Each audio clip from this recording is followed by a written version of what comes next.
Thank you, Courtney, for a truly touching journey there through yoga and your own indigenous culture.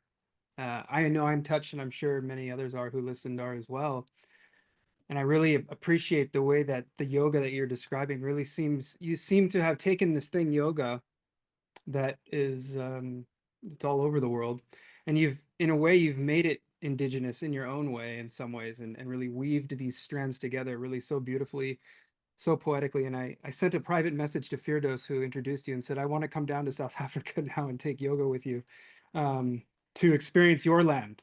And I guess that's one of my questions I had for you is, how is it? Can you say a little bit more maybe about how you see yoga as a practice, being maybe one of the instruments, as you said, for working in the outer world with the land, or to connect to the land? Do you see those two things as being connected through some kind of practice? And how do you do that? Um, so I definitely see it as connected. When I'd done some research on how people would practice with yoga before it was done with a cotton cloth, if I'm not mistaken.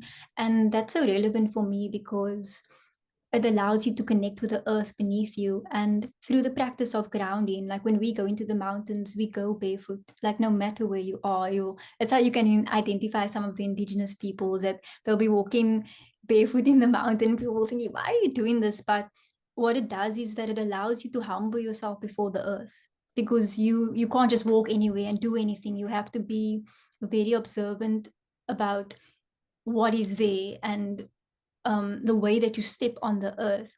And for people to have that connection with nature is very important, because then we get into that symbiotic relationship where we give and we receive in nature. And that you can merge that with yoga through people just doing like a walking meditation and even practicing on the earth. Like we won't always have access to so much yoga mats, and for people to be able to comfortably practice, if we did an asana practice on the bare earth, that is medicine in itself. So I love the ideas of that, and the way that I connect with people, whether it's private or my own classes in community, which is also part of revolutionary yoga, is that we sometimes go outside, and it won't be like a 1 hour studio class. It's very difficult for me to do something like that, because I just want people to re-emerge with the elements, because the sun offers us serotonin. It offers us happiness. And for us to understand that we don't have to allow this new narrative of how we should live our life, that nature provides everything that we need. I want people to become open to that unity. And a lot of people can't practice a asana class well from my community. Their bodies are filled with so much pain, not only physical, but it's emotional. So that's why it has been important for me to understand how can I create this in an accessible way that people will want to come, if that answers your question. It absolutely does. Yeah, wonderfully. And you also mentioned the elements, and I can see that as being something that connects yoga philosophy with almost any indigenous philosophy around the world. This connection with the elements itself. And then the other thing you mentioned about accessibility, we do actually have a question here in the chat, because in terms of accessing yoga and whose bodies are accessing yoga, because you just described those bodies as holding a lot of pain, emotional pain, physical pain. So the question is, can you tell us the experience of Indigenous South Africans in accessing yoga? How easy is it?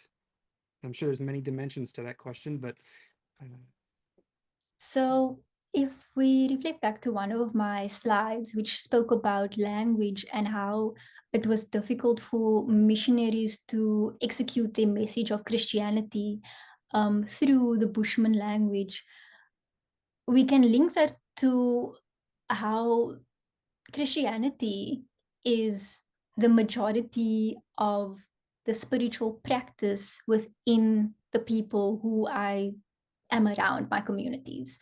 What I've been learning through ceremony and the Numsa, it is not Christian.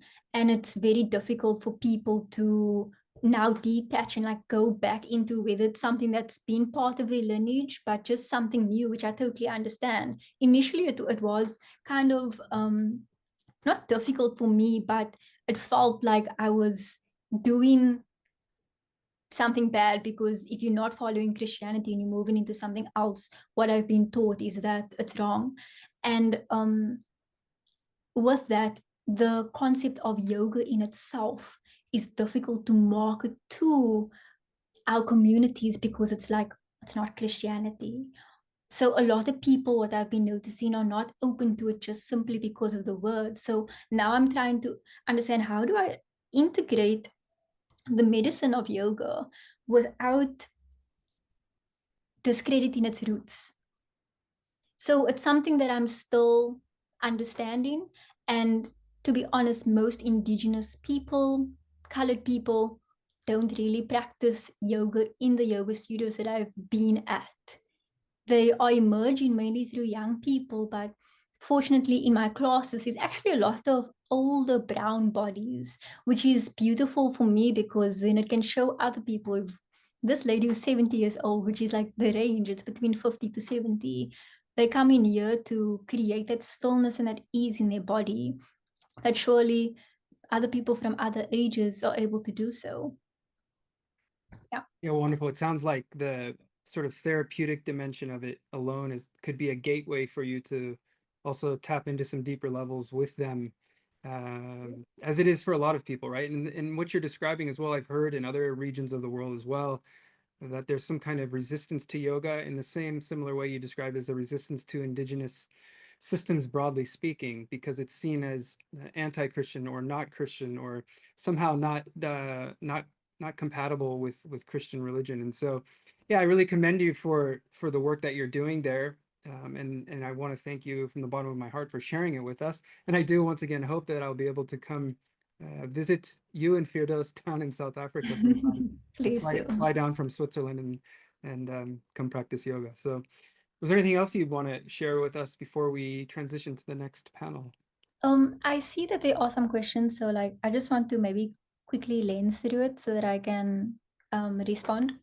So Ruth says, I'd love to learn more about indigenous practices associated with Kundalini awakening. What are the practices? How do they differ between yoga and indigenous practices? And what are the outcomes? So in Bushman practices, it is done through the healing dance, which is the Ngumsa. And this is typically done in the evening, and it's done around a fire.